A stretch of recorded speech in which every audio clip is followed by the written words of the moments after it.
हरि ओम।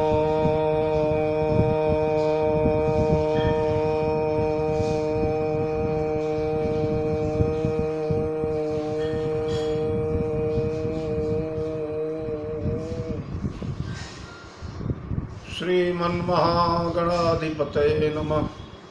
श्रीराम शरणं मम। श्रीगुरुवे नमः। श्रीसरस्वत्यै नमः। श्रीमातृपितृचरणकमलेभ्यो नमः। गणेशहेरम्ब गजाननेति महोदरं स्वानुभवं प्रकाशिं वरिष्ठ सिद्धि प्रिय बुद्धिनाथ वदन्त एवं त्यजत प्रभीतिः।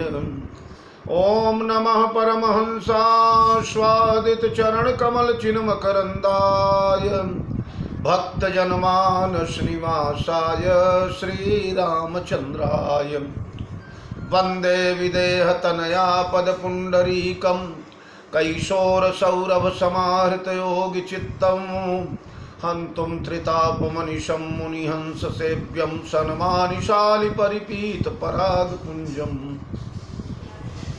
वीणाधरे विपुलमङ्गलदानशीले भक्त्यार्तिनाशिनि शिवविरञ्चि हरीश वन्दे कीर्तिं प्रदेखिल मनोरथ दे महारहे विद्याप्रदायिनि सरस्वती नौमि नित्यम्।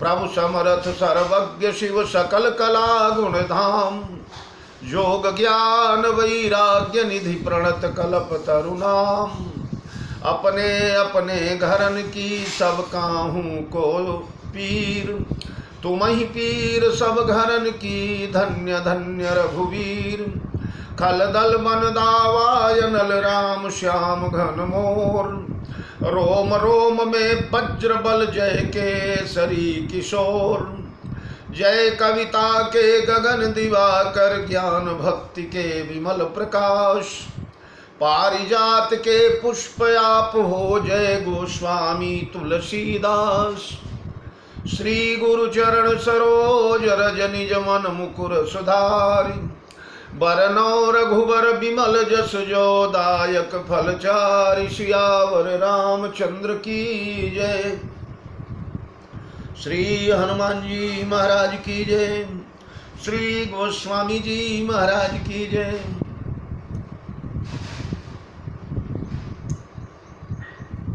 प्रिय राम कथा रस रसिक महानुभावजन भक्तिमयी वात्सल्यमयी अर्चनिया वंदनिया यार देवी, आइए ठाकुर जी की बड़ी महती कृपा के परिणाम स्वरूप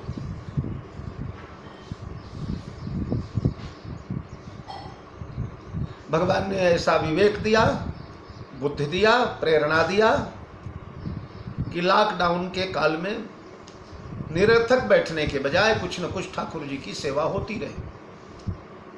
तो दैनिक सेवा पूजा से समय निकाल करके श्री भरत जी का मंगलमोद में चरित्र जो आप लोगों के सामने प्रस्तुत किया जा रहा है, बड़े हर्ष के साथ सज्जनों निवेदन करूं कि आज उसका 50वां पुष्प ठाकुर जी के चरणों में रखने का सौभाग्य मिल रहा है। जब प्रारंभ किया तो सोचा भी नहीं था कि 50 दिनों तक भरत चरित्र कहने का अवसर मिलेगा। बीच बीच में कुछ यांत्रिक व्यवस्था के कारण, विद्युत व्यवस्था के कारण, नेट व्यवस्था के कारण 4-6-10 दिन का व्यवधान भी पड़ा, नहीं तो अभी तक 60-65 पुष्प हो जाते थे। पर चलिए, कल मैंने आप लोगों के समक्ष बड़ी गंभीर चर्चा चल रही है, बड़ा मार्मिक प्रसंग था। जनकराज का समाज चित्रकूट आ चुका है। महाराज विदेहराज जनक मुनिमंडली में वशिष्ठ जी के साथ भगवान श्री रामभद्र अन्य लोगों के साथ है। इधर रनिवास जो है सावकाश सोनी सब सिय सासु आयौ जनक राजर निवासु कौशल्या सादर सन्मानी आशी आसन दिए समय समझानी शील स्नेह सकल दुहु राम द्रमहि देख सुनि कुलिश कठोरा पुलक शिथिल तन वारी विलोचन मही नख लखन लगी लिखन लगी सब सोचन ता सब सिय राम प्रीति किसी मूरति जनु करुणा बहु बेश विसूरति सिय मातु कह विधि बुद्धि बाकी जेहि पय फेन फोरट पविटा की सोनिया सुधा देखी यही गरल विधि कर तूति कराल अरे जह तह काक उलूक बक मानस सकृतम मराल सियावर रामचंद्र की जय। अभी जो पंक्तियां गाई गई उसकी आखिरी वाली 2 पंक्ति और एक दोहा कल अंत में इन्हीं की चर्चा हुई थी। महारानी सुमित्रा को बड़ी पीड़ा है। आंखों की पुतली बेटी सीता, जिन सीता के विदाई होते समय ऐसा लगा था कि मानव कीन विदेहपुर करुणा विरह निवास, विधाता ने प्राण निचोड़ लिया, जीवन ज्योति बुझ गई। वह सीता बड़े अरमान के साथ, बड़ी उल्लास के साथ, बड़े विश्वास के साथ, बड़े गर्व के साथ अयोध्या में विदा किया था। अयोध्या की राजरानी बनेगी, स्वामिनी बनेगी अयोध्या की। लेकिन फूलत फलत भयो विधि बामा, राज्याभिषेक होते होते विधाता बाम हो गया और बाम विधाता ने साफ खेल बिगाड़ दिया। महारानी सीता भगवान श्री राघवेंद्र को वनपथ पर आना पड़ा, कंटका किरण जंगल जंगल भटकना पड़ा। प्रचंड गर्मी के ताप में लू चल रही है, चित्रकूट का जंगल जल रहा है। ऐसी अवस्था में देखा है महारानी सुमित्रा ने, जो कि रनिवास में गई है, तो रनिवास में किशोरी जी भी थी। सासुओं के सामने बेटी से बहुत वार्तालाप करना उचित नहीं समझा।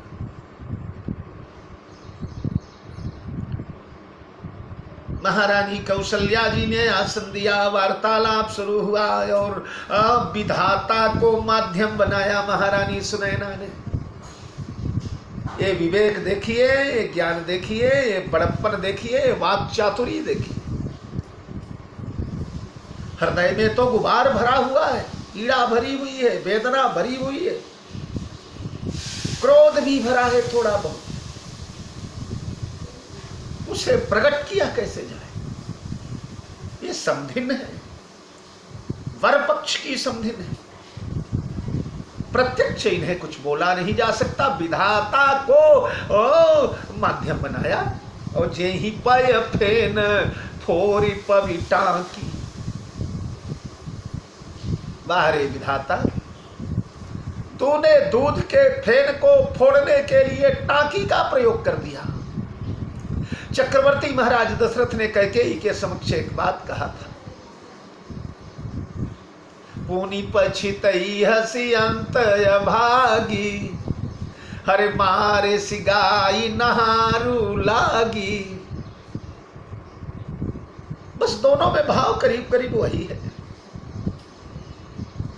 कैकेयी, तूने नहारू के लिए गाय को मार डाला।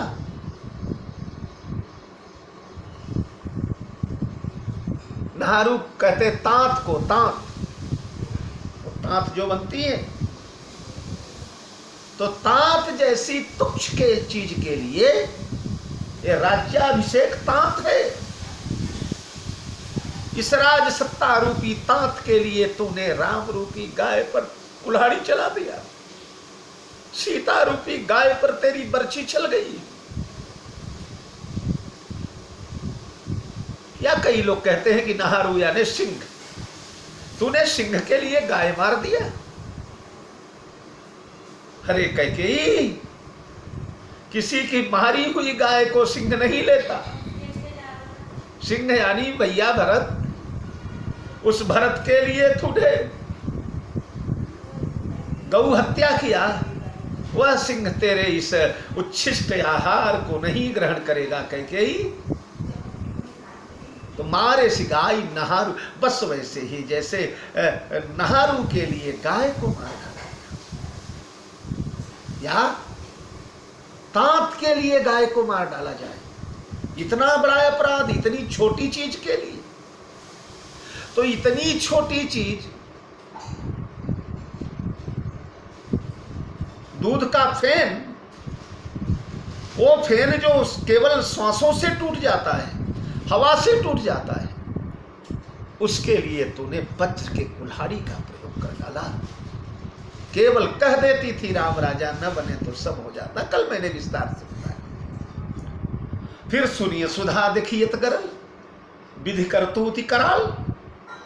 देखा गया अमृत, सुना गया अमृत। अमृत यानी कल सवेरे भगवान श्री राम राजा बन जाए, और परिणाम में दिखा जहर,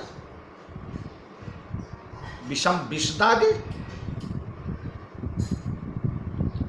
और जह तह काक उलूक बक मानस सकृत मराले।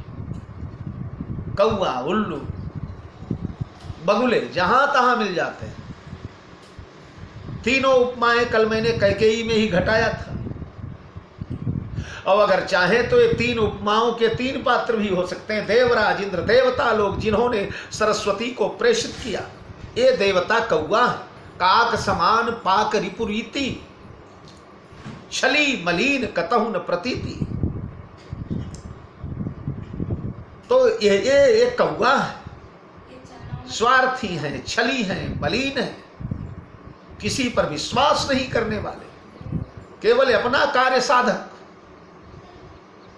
औलूक, उलूक है मंथरा, तीनई सुहाई न अवध बधावा, चोर ही चंदिनी रात निभावा। पूछे सी लोगन काह उछाहू, राम तिलक सुनि भाव रदाहू। करई विचार कुबुद्धि कुजाती, हो यकाज कवन विधि राती। रात की प्रतीक्षा कर रही है, उल्लू रात की ही प्रतीक्षा करता है। तो जह तह काक उलूक बक और बगुली के रूप में महारानी कैकेयी राजा को बड़ा प्रेम का विश्वास दिलाया था। राजा को बहुत बड़ा रचिपत प्रपंच भूप ही अपनाई। यद्यपि चौपाई कौशल्या के लिए कही गई है, पर व्यवहार में तो आज कोप भवन में कैकेयी पर अनुकूल पड़ रही। भूषण सजति बिलो की मृग मनहु की रात फंद। मीठा मीठा बोल करके, मुस्कुरा करके, हंस करके, नैन मोर करके, मुंह मोर करके राजा को अमृत दिखाया और जहर पिला दिया राजा को। ये सब प्रकारांतर से महारानी सुनैना ने कहा, क्योंकि ये विवेक निधि बल्लभा है। को विवेक निधि बल्लभ तुम ही सकई उपदेश। तो मित्रों, कौशल्या जी मौन रह गई। कौशल्या ने सोचा समधिन साहब का जवाब सीधे नहीं देना चाहिए। एक तो अतिथि हैं, हमारे शिविर में आई, दूसरे बड़ी पीड़ा है उनको, अपने पीड़ा को इस प्रकार से वो प्रकट कर रही है। तो कौशल्या तो चुप रही, पर सुमित्रा मैया न रह पाई।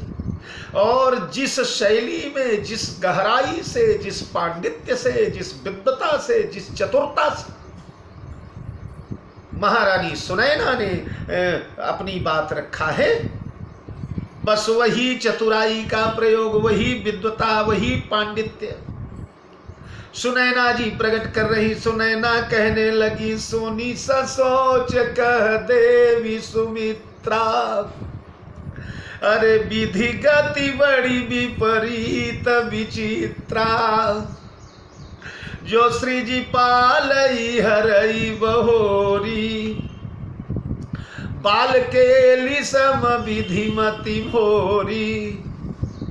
कौशल्या कहने लगी, अरे महारानी जो विधि गति बड़ी विपरीत विचित्रा, विधाता की गति बड़ी विपरीत है, बड़ी विचित्र है।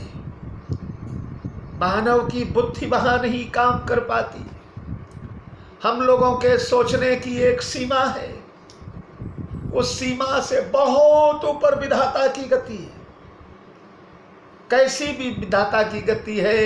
बोले जो श्री जी पालई हरई बहोरी, बाल केली सम विधि मति भोरी। विधाता की मति तो बाल केली के समान है, बालकों की क्रीड़ा के समान है। छोटे छोटे बच्चे क्रीड़ा करते हैं, जिस खेल के लिए कुछ निर्माण करते हैं, फिर बाद में लात मारकर उसी को तोड़ भी देते हैं। न निर्माण की प्रसन्नता, न तो उसके विखंडन का शोक। छोटे छोटे बच्चे नदी के किनारे गए, नदी के किनारे जाकर के उन्होंने घरौंदा बना दिया, 1 मंजिल का, 2 मंजिल का, 3, वो रेणुका और मृत्तिका मिला करके घरौंदे तैयार कर दिए और लौट करके घर चले आए। रात्रि के समय उस शीतल शीतल ठंडे ठंडे घरौंदे में कई कीड़े प्रवेश कर गए, छोटे छोटे जीव कई प्रवेश कर गए, और उन लोगों ने इतना सुख मिला कि उन्होंने उसे ही अपना संसार मानना शुरू कर दिया। उन बेचारों को लगा कि वाह रे विधाता, हमारे रहने के लिए क्या सुंदर व्यवस्था कर दिया, क्या महल तैयार। उनका तो महल है, वो राजप्रासाद है। वो प्रसन्न हो रहे थे, उसे अपना सर्वस्व समझ रहे थे। लेकिन हुआ क्या, वही बच्चे जिन्होंने उन घरौंदों का निर्माण किया था, प्रातः काल खेलने फिर पहुंचे नदी के किनारे, और वो जो घरौंदे कल निर्मित हुए थे, लात मार करके सब फोड़ फाड़ करके उनको नष्ट कर दिया, धूल में मिला दिया। और कोई विषाद नहीं, कोई पीड़ा नहीं, कोई ग्लानि नहीं।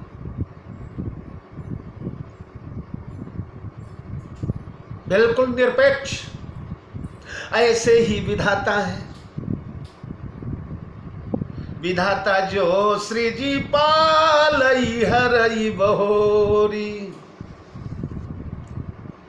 बाल केली सम विधि मति भोरी। कई विद्वान कहते हैं यहां तीनों का नाम विधि के रूप में ले लिया। विधि ब्रह्मा को भी कहा जाता है, विधि विष्णु को भी कहा जाता है, विधि शंकर को भी कहा जाता है। विधाता ने सब बिगाड़ दिया, तो उसका तात्पर्य केवल ब्रह्मा नहीं होते। बिगाड़ने वाले विष्णु भी हैं, बिगाड़ने वाले शंकर भी हैं, बिगाड़ने वाले ब्रह्मा हैं। और विधाता ने सब बना दिया। विधाता की बड़ी कृपा। तो वहां केवल विधाता का अभिप्रेत केवल ब्रह्मा ही नहीं है, भगवान विष्णु भी है, भगवान शंकर भी। तो जो श्री जी पालई हरई बहोरी, सृजता है, पालता है और हरता है। सृजन ब्रह्मा का कार्य है, पालन विष्णु का कार्य है, और हरण यानी विनाश रुद्र का कार्य है। अब ये करने में कोई इन्हें संकोच नहीं, कोई शोक नहीं। अच्छा ये बताओ, जिसे बनाया जाता है उसे बिगाड़ा जाता है क्या? हमारे यहाँ एक कहावत है कि जहर का पेड़ भी लगाओ तो उसे काटो ना। विश्व वृक्ष भी आदमी अगर अपने हाथों से लगा देता है तो उसे काटते हुए हाथ कांपता है। इसे सींचा है, इसे लगाया है, इसे बनाया है। पर वाह रे ब्रह्मा, तो इतने चमत्कार से, इतनी कलाकारी से, इतने गुण से, इतने प्रतिभा से, इतने चतुराई से जिस जगत को बनाता है, ऐसे ही इसे मिट्टी में भी मिला देता है। अगर मिट्टी में ही मिलाना था तो बनाया क्यों? तो बोले बाल केली सम विधिमति भोरी। यह बाल केली है, बालक की क्रीड़ा है। लीलावत्तु कैवल्यम,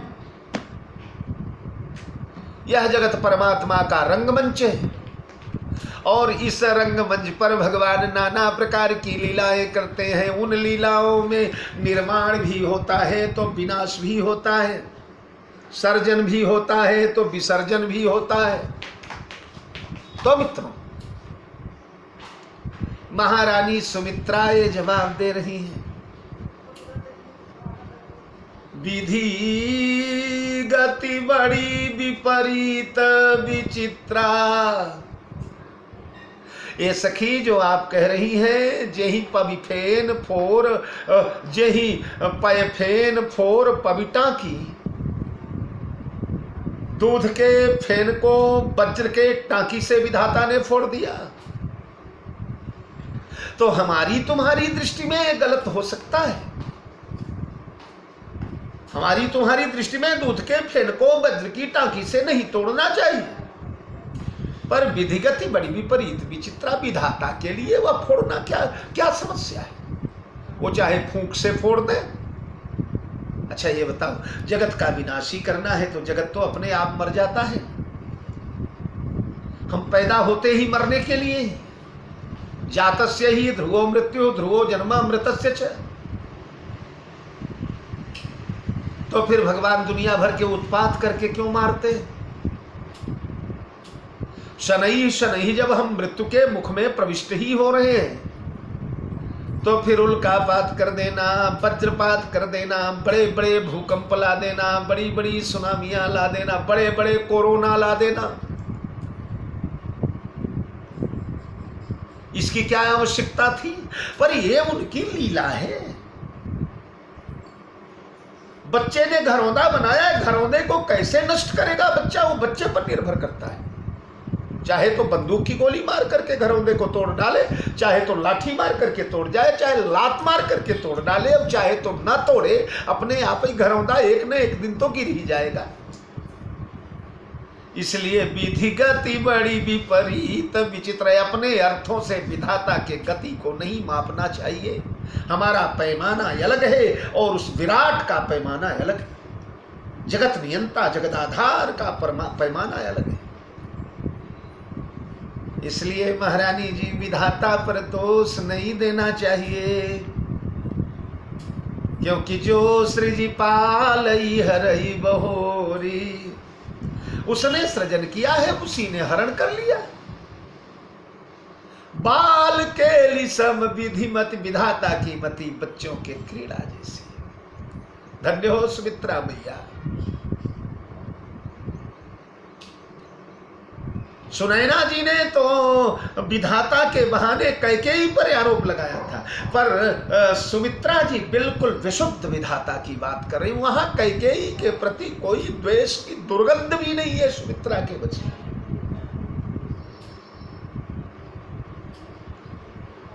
और अब कौशल्या कह दोषन काहू, करम विवश दुख सुख क्षतिला। अब महारानी कौशल्या बोलने लगी। बोलना तो पहले चाहिए था, सुनैना के बाद कौशल्या का भाषण होना चाहिए था, पर ना ना ना, यही मर्यादा है, यही प्रतिष्ठा है, यही शील है, यही सूर्यवंश की उदात्त परंपरा है। समधिन साहेब हमारे शिविर में आइए, हमारी अतिथि है, इसलिए इनकी बात को सीधे मेरे द्वारा काटना उचित नहीं है। इनकी मर्यादा का रक्षण होना चाहिए।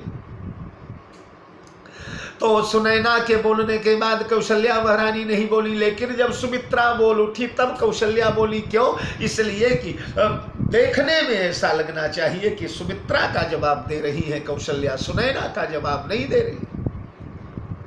और सुमित्रा का जवाब इसलिए दे रही कि सुमित्रा इनसे पद में छोटी है, छोटी है इसलिए जवाब देना बनता है।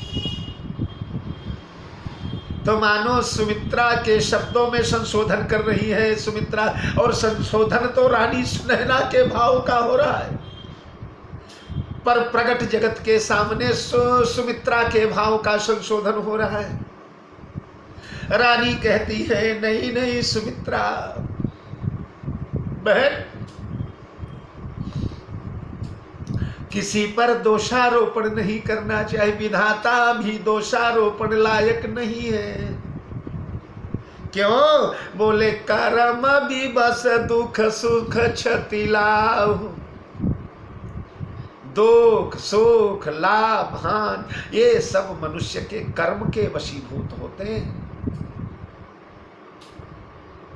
अवश्य में वही भोक्तव्यम ज्ञातम कर्म शुभाशुभम, हर व्यक्ति अपने अपने कर्मों का परिणाम भोगता है। जगत में हम सुख दुख हानि लाभ मान अपमान जो पाते सब हमारे कर्मों का परिणाम। और ये आवश्यक नहीं कि आप कहें कि मैंने ऐसा कौन सा कर्म किया, नहीं नहीं, विहितम अविहितम हुआ, जितना विहित है विदित है वो तो तुम जानते हो, लेकिन जो अविहित है उसे तुम कैसे जानोगे? फिर ये जीवन तो अनंत अनंत अनंत अनंत जन्मों का ताना बाना है, जाल है। जन्म मरण जह लग जग जालू, संपत्ति विपत्ति कर्म यरु कालू। तो जगत का जाल है, अनेक अनेक फंदे जीवन में है। किस योनि में कब कहां कैसे किस प्रकार किसका अपराध तुमसे हो गया था और उसका आज परिणाम मिल रहा है, तुम क्या जानो? विधाता जानते हैं। इसलिए विधाता तुम्हारे कर्मों का फल देते हैं। कठिन कर्म गति जान विधाता, कर्म गति जीव नहीं जानता, मनुष्य नहीं जानता, पर विधाता जानते हैं। जिसका जो जो कर्म है सखी उसे वो फल भोगना पड़ रहा है।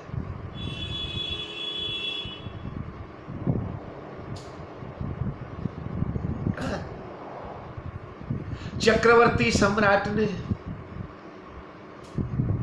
श्रवण कुमार को, निहत्थे श्रवण कुमार को माता पिता के लिए जो जल लेने गया हुआ है, शब्दवेधी बाण चला करके मार डाला। क्या अपराध था श्रवण कुमार का? उसने राजा का क्या अपराध किया था और उसका परिणाम क्या हुआ जानते हैं?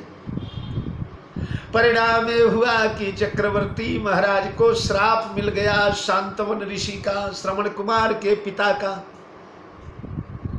और श्राप ये मिला कि जिस प्रकार पुत्र के वियोग में आज तड़प तड़प करके मुझे मरना पड़ेगा, ये राजा, ये अभिमानी, ये क्रूर, ये निर्दयी, तूने मेरे पुत्र को मारा है, उसी प्रकार तू भी एक दिन तड़प तड़प कर पुत्र के वियोग में मरेगा। जिस समय चिता जलने लगी थी, अग्नि की लपटें शरीर का संस्पर्श करने लगी, शरीर झुलसने लगा। अभी तक श्राप नहीं दिया था, पर जब शरीर जलने लगा तो नहीं रह गया, श्राप दे दिया। और उस श्राप का परिणाम चक्रवर्ती महाराज को भोगना पड़ा। भगवान श्री राम ने देवर्षि नारद की कथाएं आप लोगों को मालूम है। नारद के बंदर का मुख और नारद का शाप, जलंधर की कथाएं आप लोगों को मालूम है। महारानी काव्य देवी की कथाएं आप लोगों को मालूम होगी, देवी भागवत में प्रसंग आता है। शुक्राचार्य ने सारे राक्षसों को देवता का वेश बना करके महारानी काव्य देवी के यहाँ बैठा दिया और स्वयं चले गए काशीपुरी में मृत संजीवनी विद्या सीखने के लिए। इधर देवताओं को पता चला कि सारे राक्षस तो काव्य देवी के, काव्य देवी यानी महाराज शुक्राचार्य की माता, महाराज भृगु की पत्नी, आक्रमण कर दिया देवताओं ने, पर दैत्यों से पराजित होने लगे। तब भगवान विष्णु आए और विष्णु ने राक्षसों का संहार करना शुरू कर दिया। काव्य माता ने अपने योग बल से विष्णु को निगलना प्रारंभ कर दिया। उन्होंने कहा मैं निकल जाऊंगी। तब देवताओं ने कहा महाराज अनर्थ हो जाएगा, इस स्त्री का विनाश करो। और भगवान ने सुदर्शन चक्र उठाया और काव्य देवी का सिर काट करके दो टुकड़े कर दिया।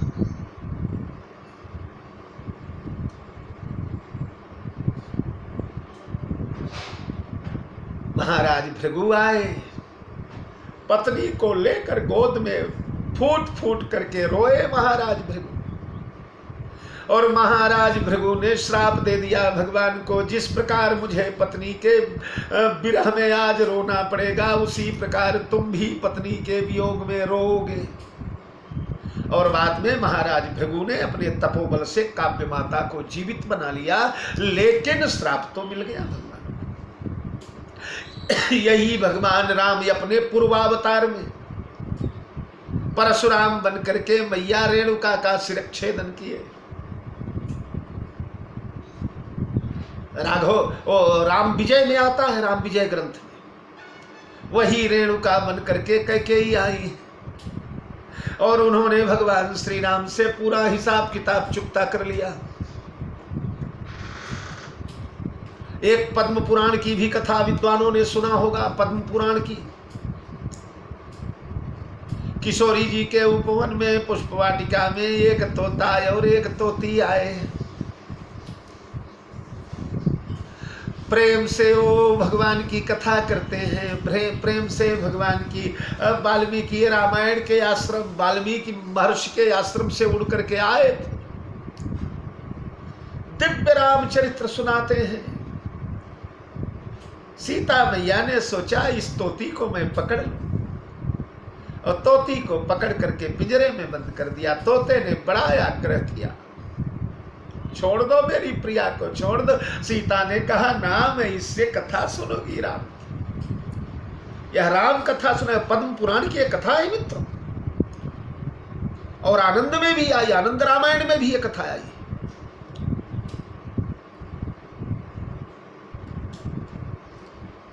अंत में श्राप दे दिया तोते ने, जाओ तुम्हारा भी अपने पति से ऐसा ही वियोग होगा।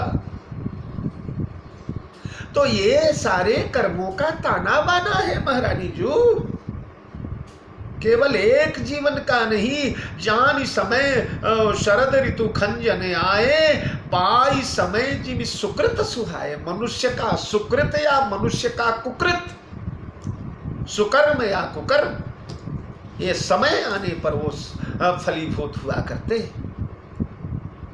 और ये मनुष्य नहीं जानता कि हमने क्या क्या खिलवाड़ किया है, क्या क्या कर्म किए हैं, किसे किसे सताया है, किसे किसे मारा है, किसे किसे जिलाया है। ये तो कठिन कर्म गति जान विधाता, यह कर्म गति का ज्ञान विधाता को है। सुमित्रे, जो शुभ या शुभ सकल फल दाता, शुभ और अशुभ फल जो विधाता दिया करते, स्वयं अपनी ओर से कुछ नहीं दिया करते। हमने जैसा संचित है, हमारे स्टॉक में जो जमा है, हमारे कोष में जो जमा, बस उसी को प्रत्यावर्तित कर देते हैं, हमारी ओर लौटा देते हैं। ईसर जाई शीस सबही के, उत्पत्ति स्थिति लय विषहु अमी के। महारानी जी, भगवान का आदेश इस सबके सिर ऊपर है। कोई ऐसा नहीं है जो भगवान के आदेश, भगवान की इच्छा, भगवान की मर्जी, भगवान के विवेक के परे जा सके। यही बात महाराज वशिष्ठ ने प्रारंभ में भरत राम संवाद में कहा था। अहिप महिप जहाँ लगी प्रभुताई, जोग सिद्धि निगमागम गाई, करि विचार जिय देखौनी के, राम रजाई शीस सब ही के। तो यहाँ ईश का तात्पर्य राम ही माने आप।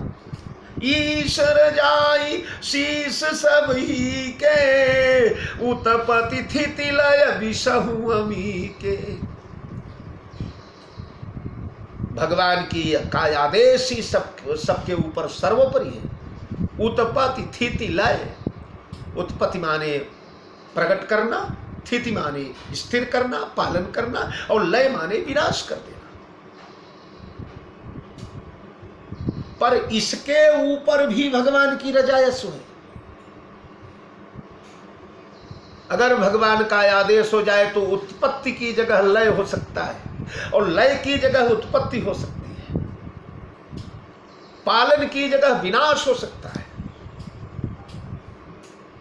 भगवान की आज्ञा, भगवान की मर्जी, भगवान की इच्छा सर्वोपरि। और इतने पर ही नहीं, विषहु अमी के विष और अमृत, इन पर भी भगवान की इच्छा ही प्रधान है। ये स्वयं न तो मारते हैं किसी को, न तो जिलाते। ये बताइए, अगर विष मारता है तो प्रहलाद को क्यों नहीं मारा विष ने? क्यों नहीं मरे प्रहलाद? विष अगर मारता है, और दुनिया का सबसे कठोरतम, सबसे कड़ा विष था कालकूट, जो समुद्र से निकला था। उस कालकूट ने भगवान शंकर का बाल बांका क्यों नहीं किया? यहां जब विष और अमृत के भी स्वामी ईश हैं, तो यहां ईश माने राम मानना पड़ेगा, भगवान मानना पड़ेगा।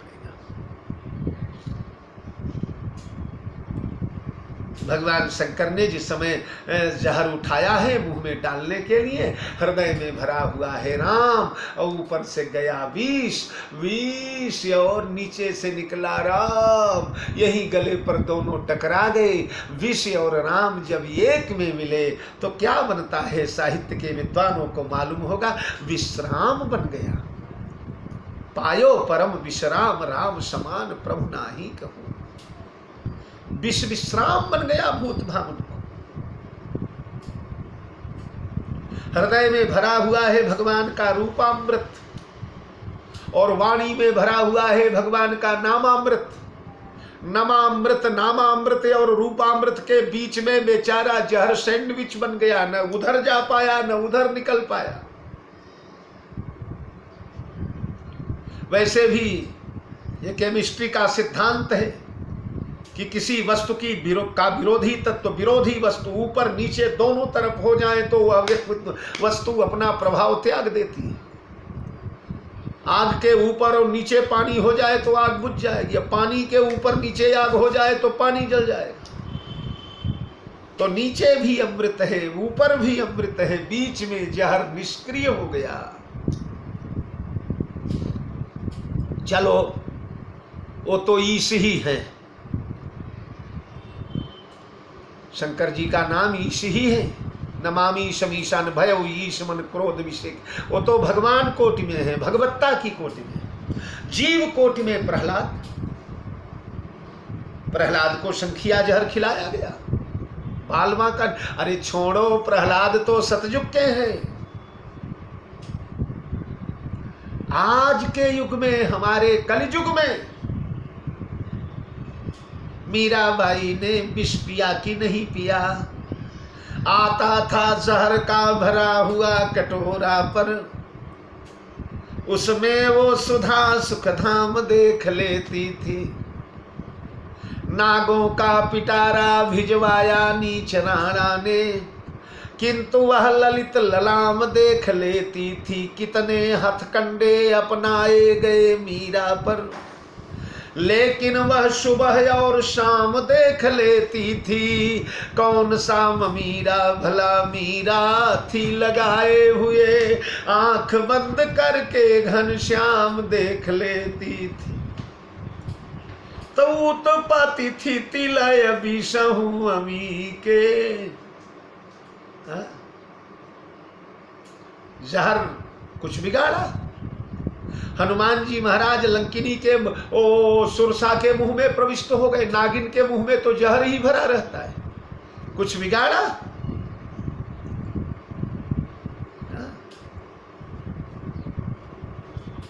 सुधा करई सतरिपु तो सब जगता ही अनल समताता, जो रघुवीर विमुख सब सुनभ्राता। सब उल्टे हो जाते हैं राम की इच्छा हो जाने पर। जहर अमृत बन जाता है, अमृत जहर बनता है। ये बताइए, रावण के उदर में अमृत है कि नहीं? नाभि कुंड पीयूष बस आके, नाथ जी आई रावण बलता के। पर अमृत बचा पाया क्या? राहु ने अमृत पिया पर सुरक्षित रहा था, 2 टुकड़े तो होना पड़ा ना। इसलिए जहर के ऊपर भी राम की सत्ता है, अमृत के ऊपर भी। राम के ही डर से जहर मारता है, राम के ही डर से अमृत जीवित करता है। इसलिए सखी, हमारी आपकी सीमा है, हमारी आपकी क्षमता है, हमारे सोचने की, हमारे चिंतन की, हमारे विचार की एक सीमा है।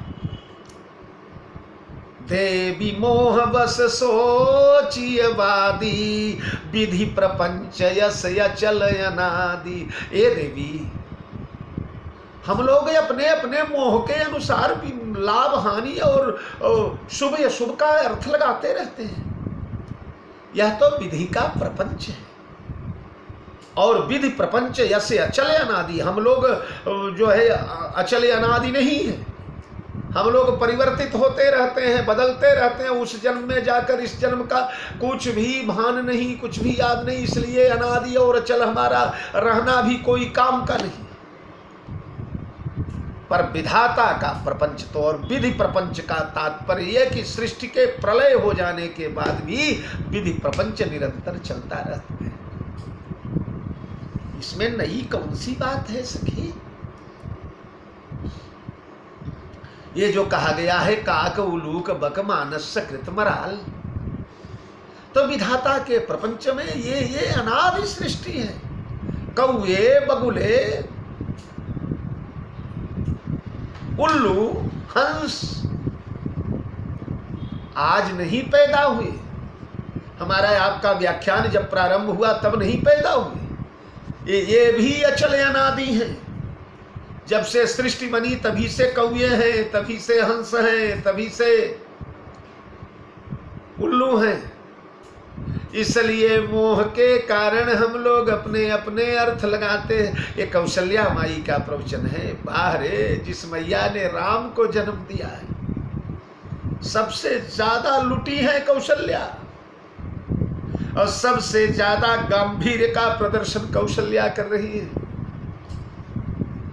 भूपति जी अब मरबौर आनी, सोचिए सखी लखी निज हित हानि। भूपति जी अब मरब भलयानी। महाराज के जीने और मरने की जो चर्चाएं हो रही हैं, महाराज के मृत्यु के बारे में जो शोक किया जा रहा है, भूप रूप गुणशील सराही, रोवहि सोचहि शोक सिंधु अवगाही। तो महाराज का जीवन, महाराज का मरण, वो तो एक घटना थी, हो गई। उन्होंने जीवन पाया था और बहुत बढ़िया जीवन जिया सकी। जियत राम विधु बदन। मैंने एक बार प्रवचन में बताया है कि ऐसा भाग्यशाली महापुरुष कौन होगा। इस जन्म के पहले भी ब्रह्म को गोद में लेकर के खिलाया। कश्यप अदिति महातप कीना, और तेई दशरथ कौशल्या रूपा। तो कश्यप अवतार में भगवान वामन को अंक में लेने का सौभाग्य मिला है। उसके बाद मनु अवतार हुआ। मनु अवतार में महाराज ने, महाराज की बेटी का नाम देवहूति, और महारानी देवहूति जो है, उनके गर्भ में महाराज साक्षात भगवान आए हैं, कपिल भगवान आए हैं। और कपिल भगवान को एक बार मायके लेकर के गई, पूतलिए निज अंक गई, मनु भूप हरि निज घो गोद खिलायो। मनु रूप में ब्रह्म को गोद में खिलाया। फिर वही दशरथ बने तो अवधेश के द्वारे सकारे गई, नृप गोद में बालक लैनिक से, भोजन करत चपल चित तब उत अवसर पाई, भागी चले किलकत मुख दधियोदन लपटाई। तो दशरथ रूप में राम को गोद में, अब मृत्यु हो गई तो लोग कहते हैं बस काया छूट गई, मुट्ठी भर का हाड़ बचाए और सब जल गया। उसके बाद क्या कैसा होता है, उसके बाद भी राजा ने करके दिखाया। क्या करके दिखाया? रावण की मृत्यु हुई, रावण वध के बाद ते ही अवसर दशरथ तह आए, तनय बिलो की नयन जल छाए, अरे अनुज सहित प्रभु बंदन कीना, आशीर्वाद पिता तब दी। यानी जीने के पहले, जन्म के पहले भी ब्रह्म को चरण में झुकाया, इस जन्म में भी ब्रह्म को चरण में झुकाया, अब मरने के बाद भी ब्रह्म को चरण में झुकाया। भूपति जी अब मरब उरयानी, ऐसा जीवन किसे मिलेगा? मरण। वाह वाह। बिछुरत दीन दयाल, प्रियतन इव परिह तृण इव परिहरऊ, बंदम अवध भुआल, सत्य प्रेम जहि राम पद, बिछुरत दीन दयाल, प्रियतन तृण इव परिहरऊ। तो मरना भी तो कोई दशरथ से जाने, जन्म मरण फल दशरथ पावा, अंड अनेक अमल जस छावा। सोचनीय नहीं कौशल राव, उन महाराज के मृत्यु का क्या शोक किया जाए सखी। ये कौशल्या बोल रही है, जिनका सुहाग उजड़ा है, जिनके प्राण प्रिय पुत्र वन में निकल आए। धन्य हो राम जननी यस काहे न होई। ऐसी ही माता के गर्भ से भगवान का अवतार होता है। कौशल्या हम बात समझा रही है ए सखी, लेकिन हम जो राजा के लिए चिंता कर रहे हैं न, वो राजा के लिए चिंता नहीं कर रहे हैं। सोची सखी लखी निज हित हानि, संसार में जो मरता है हम उसकी चिंता नहीं करते, हम तो अपने लाभ है और हानि को उसके साथ जोड़ करके चिंता करते हैं। ठीक है ना? पड़ोसी का पुत्र मर गया तो कोई नहीं छाती पीट पीट करके रोता, वो भी तो पुत्र था, वो भी तो। पर जब अपना मर गया तो कलेजा फट जाता है। क्यों? इससे अपना लाभ हानि जुड़ा हुआ है। तो कोई मरने वाले के लिए नहीं रोता सखी, लोग अपने अपने लाभ हानि के लिए रोते, अपने स्वार्थ के लिए रोते, अपने मतलब के लिए रोते।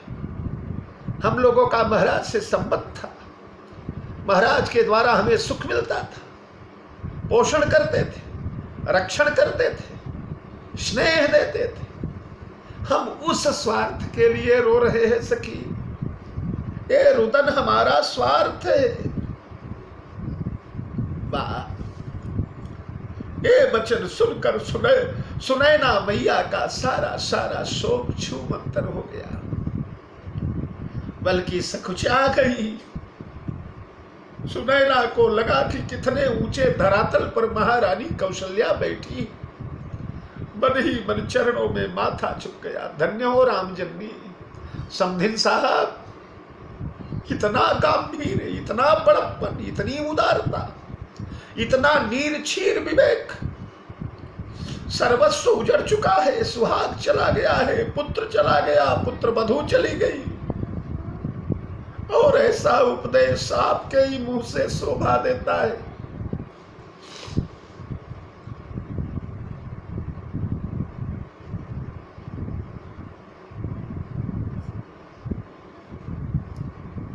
आप ही ये उपदेश देने लायक समर्थ है। सीयमा तु कह सत्य सुबानी, सुकृति अवधि अवधपति रानी। बिल्कुल सत्य बोल रही है महारानी जी सुबानी, बड़ी सुंदर वाणी है आपकी। इसका अनुकरण करने पर जगत के लोगों का मोह ममता शोक वियोग सब दूर हो जाएगा। और ऐसा उपदेश देने वाली जो आप हैं ना महारानी जी, क्यों ना हो आप तो सुकृति अवधि अवधपति रानी। सुकृतियों के जो अवधि हैं, सत्कर्मियों के जो अंतिम सीमा है, चक्रवर्ती महाराज दशरथ। उतना बड़ा सुकृत जगत में किसका है? तुमसे अधिक सुकृत बड़ काके राजन राम सरिस सुत जाके। सुकृत की बात करेंगे तो दशरथ से बड़ा सुकृत किसका होगा? मंगल मूल राम सुत जासु, जो कछु कहूं थोर सब तासु। अपने सुकृत सुरतर फल नए। इतना बड़ा सुकृत किया महाराज ने, इतना बड़ा सुकृत किया कि ब्रह्म उनके गोद में खेलने आ गया। इतना बड़ा सत्कर्म किया कि ब्रह्म ने चरण दबाए महाराज दशरथ के, फिर दबाए। प्रात काल उठ के रघुनाथा, मात पिता गुरु नाम ही माथा। आय सुमाग करहि सब काजा, देख चरित हर्षई मन राजा। सुकृत की जो अंतिम सीमा है, उससे बड़ा सुकृत नहीं हो सकता, उससे बड़ा सत्कर्म नहीं हो सकता। और वह सीमा महाराज दशरथ है। तो अगर महाराज दशरथ सुकृत की सीमा है तो आप उनकी रानी हैं। उनका आधा सुकृत तो आप में भी भरा है। तुम जस विप्र धेनु सुर से भी, अरे तसी पुनीत कौशल्या देवी। आप किसी मामले में कम है क्या उनसे? दशरथ घरिनी राम महतारी। दशरथ की घरनी है आप, राम की महतारी है, राम की माता। वाल्मीकि रामायण में भले ही कुछ बोल गई हूं, पर रामचरितमानस में मैया कौशल्या के मुंह से कैकेयी के प्रति एक शब्द नहीं निकला, कटु वचन किंचित भी कह के। बल्कि पिता की पति की तो बगावत करने पर उतर आई थी। जब वनवास की बात सुना तो जऊ केवल पितु आय सुताता, तौ जनि जाहु जानी बड़ी माता। पिता से माता का स्थान ज्यादा, पितृ 10 गुणा माता, 10 गुणा माता का महत्व अधिक है। मैं आदेश दे रही हूं, तेरे पिता ने अगर बन जाने को कहा है राघव, तो मां का आदेश है, तुम बन नहीं जाओगे। पर जब भगवान श्री राम ने मैया कैकेयी की चर्चा कर दिया, मां इसमें तो कैकेयी की भी अनुमति है, तो जऊ पितु मातु कहे बन जाना, तौ कानन सतयवध समान। फिर बेटे 100 अयोध्या के समान जंगल तुम्हें हितकारी हो जाए। पितु बन देव मातु बन देवी, खग मृग चरण सरोरु सेवी। अंतः उचित निपहि बनवासु, वै बिलो की होई हरासु। ऐसी है महारानी, तो आपके मुंह से ही ये शब्द शोभा देते हैं। सीय मातु कह सत्य सुमानी, सुकृति अवधि अवधपति रानी। या सुकृति अवधि अवधपति रानी, अवधपति और अवधपति की रानी दशरथ और कौशल्या दोनों सुकृतियों के अवधि है। दोनों के सत्कर्म की कोई पार नहीं है। अगर दशरथ के सत्कर्म से, दशरथ के सुकृत से जासु स्नेह सकोच बस राम प्रगट भय आए, राम प्रकट हुए हैं, तो कौशल्या के सत्कर्म से, इनके सुकृत से, इनके संकोच से, इनके शील से, इनके भक्ति से, इनकी पवित्रता से सीता प्रकट हुई। मनु शत्रुपा रूप में जब दोनों ने तपस्या किया था तो श्री सीताराम दोनों प्रकट हुए थे। भृगुट विलास जासु जग होई, राम बाम दिसि सीता सोई। तो राजा दशरथ ने मांगा था, चाहूं तुम्हें समान सुत। और जब कह के कौशल्या को देखकर सतरूप ही बिलो की कर जोरे, देवी मांग बर जो रुचि तोरे। तो उन्होंने कहा, महाराज पुत्र तो पिता की संपत्ति होता है, और पिता ने पुत्र मांग लिया, लेकिन माता की संपत्ति तो बहू होती है। आप इनके कहने से आ रहे हैं तो ये मेरे कहने से आ जाए, ये मेरी बहू बन जाए। तो अगर उनके सुकृत का कोई पारावार नहीं है तो आपके भी सुकृत का कोई पारावार नहीं। आपके द्वारा ही ऐसे शब्द शोभा देते हैं, लखन राम सिय जाहु मन भल परिणाम न पोच, गहबर ही कह कौशिला मोहि भरत कई सोच। अम्बा कौशल्या कहने लगी, महारानी जो सुनैना जो, लखन राम सिय जाहु मन भल परिणाम न पोच। श्री सीताराम लक्ष्मण वन में जाए, इसका परिणाम अच्छा ही होने वाला है।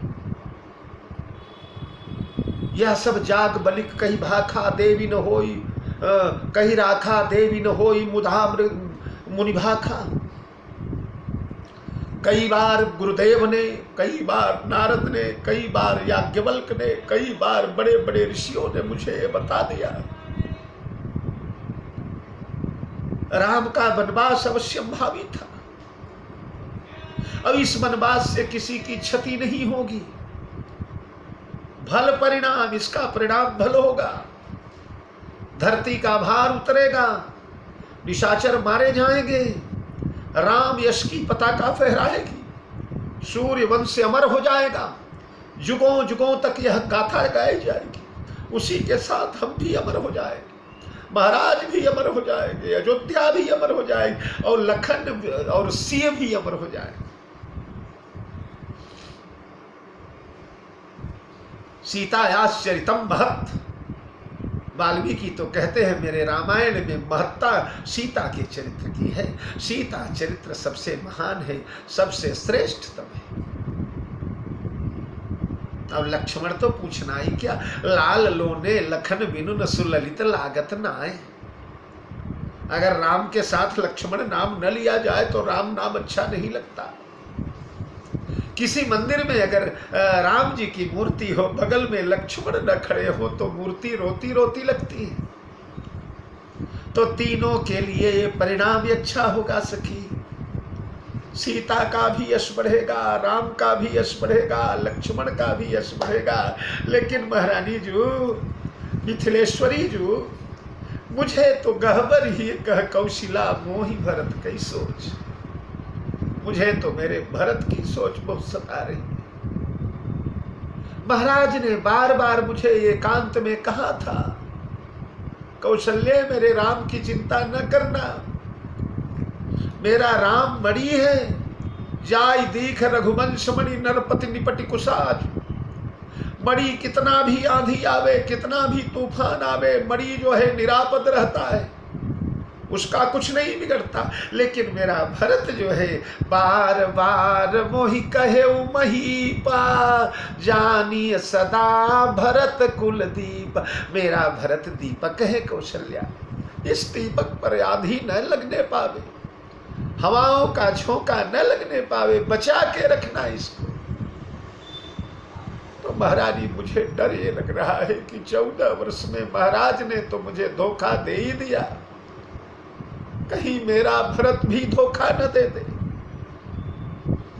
कहीं मेरे भरत को कुछ उल्टा पुल्टा हो गया तो कहां मुंह दिखाएंगे। राम सीता के सोच में नहीं,